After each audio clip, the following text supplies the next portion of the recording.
It serves patients throughout the United States and many foreign countries. I am fortunate and blessed. I want to emphasize blessed. I am fortunate and blessed to be with you today because I was treated for stage 3 breast cancer at the Huntsman Cancer Institute.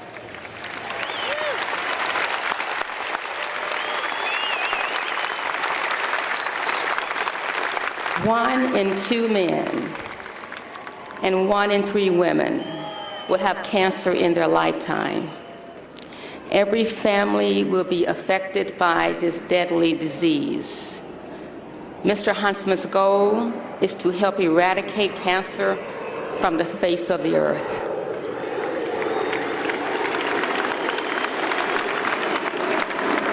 When Glenn Beck and John Huntsman first met several years ago, Mr. Huntsman said, "Glenn, my goal is to die broke. Everything I have earned in my lifetime will be donated for the upliftment and benefit of mankind."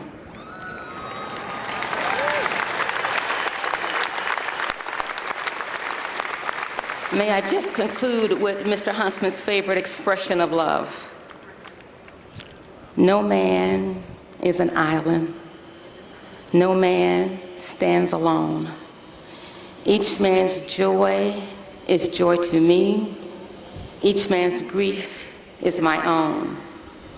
We need one another. So I will defend each man as my brother, each man as my friend. To you, my sisters and brothers, for such a time as this is the day that the Lord had made. We shall rejoice. This is the day that the Lord has made. We shall rejoice. We shall rejoice. We shall rejoice. We shall rejoice in this day that the Lord has made. On behalf of Mr. John Huntsman, I will carefully deliver this to him and his family and graciously thank you on his behalf.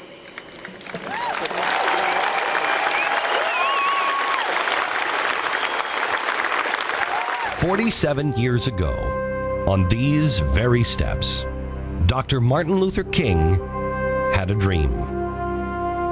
His dream seems a simple one: justice, freedom, and the promise that all men are created equal, the promise that is America for all of her citizens. That day, 200,000 people, black and white, young and old, gathered across the National Mall to hear King's words. Many had run out of faith. Many had struggled just to arrive. More had lost hope. He knew that this was the day to inspire change. This was the day the American people would rise above politics, rise above the hate, and rise to the occasion. Martin Luther King was born into a time of fierce segregation. But while parts of the country thought strictly in black and white, King only saw right and wrong. From the beginning, he recognized America as an idea, one that could only succeed if everyone was given a seat at the counter. And just like the founding fathers before him, King knew the fight for freedom was not easy. The fight for equality was even harder.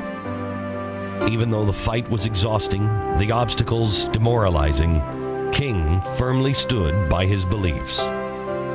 In the process of gaining our rightful place, he said, we must not be guilty of wrongful deeds. Let us not seek to satisfy our thirst for freedom by drinking from the cup of bitterness and hatred.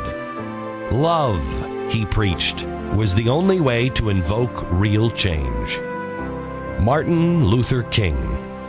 held strong while his detractors spewed hate. But he had the truth on his side. When he was told to be patient, he said, "I have too little time." When jailed for protesting nonviolently, he wrote, "Injustice anywhere is a threat to justice everywhere." The greatness of Martin Luther King was the faith that he had in the American people. We, as citizens, must all carry Martin Luther King's dream in all of our hearts today.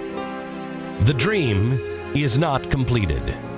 It's an ongoing struggle, one that all Americans should always be willing to undertake. Like Martin Luther King, we're all born knowing the truth, and the truth will set us free. On August 28, 1963, Dr. Martin Luther King awoke our nation's collective consciousness. His message: look at the content of a man's character, not the color of his skin.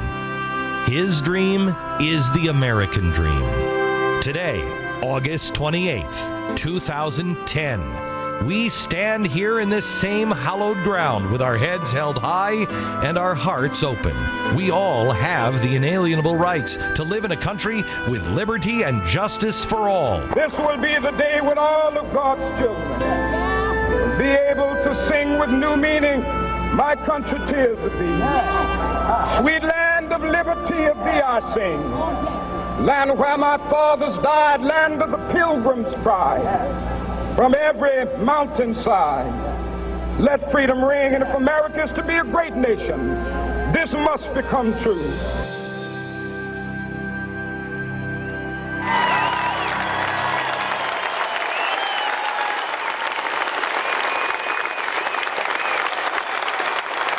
Ladies and gentlemen, it is my great honor to introduce to you someone that I met just recently in the last 6 months and has become a good friend. A woman whose past, her family's past, has been washed in blood. Her father and her uncle were both killed for standing for what is right. A woman who is at risk for standing today for saying what she believes. Ladies and gentlemen, Dr. Alveda King.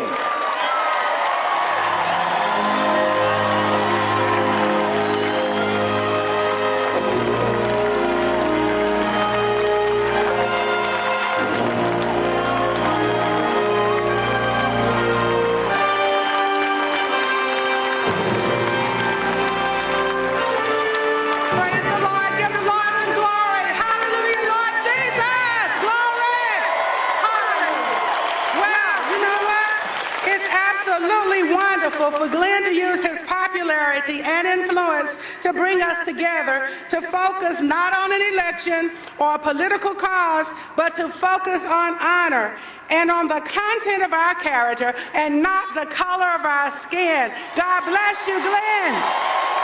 Hallelujah. And God bless the Special Operations Warriors Foundation. Hallelujah.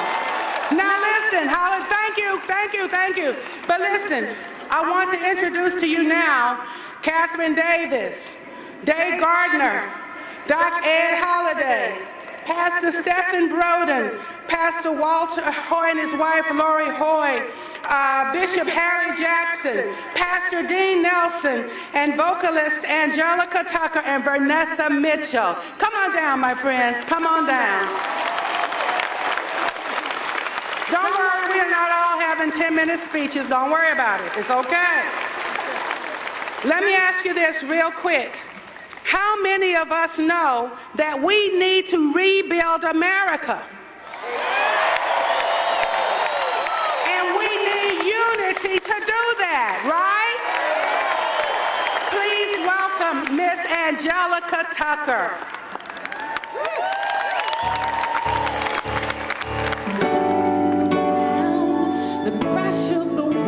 Falling all around me, the piercing of screams, the shouts to the skies where buildings used to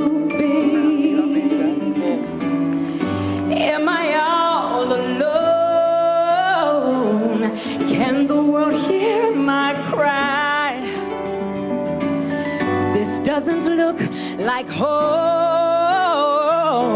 We must rebuild our lives, rebuild our strength, rebuild our hearts, not just the buildings that were lost. We must rebuild our minds and rebuild our spirits, leave all the brokenness behind.